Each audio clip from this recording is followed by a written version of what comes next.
here's how to maybe not spend the 48 hours before your first art installation grand opening, but whatever. So I was back at the embroidery machine and it was like impossible. It kept stopping, the thread kept breaking.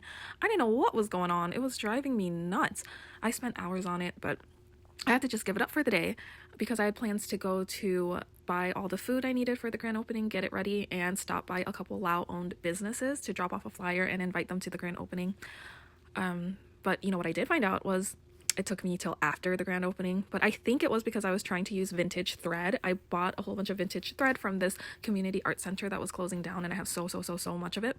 But I think that's what it is, because when I bought new embroidery thread, I noticed it was thinner and stronger. So maybe it needs new modern thread to work with a modern machine is what I'm thinking. But because it didn't work out, I got a heat press and Cricut from my brother-in-law. Thankfully, he just happened to have it, and I was able to press some shirts. So that was great. These were the very first shirts I've ever made, and I was so proud of myself. But I did have another hiccup with that, because with the Cricut and heat transfer paper, there's some weird thing where heat transfer paper forces your printer to print with a border, so it adds a 1/4 inch on all sides. And then for some reason, like the Cricut can't calculate that, so it's always cutting it off a 1/4 inch, and it was such a big headache. I had to just scrap the Cricut and hand cut.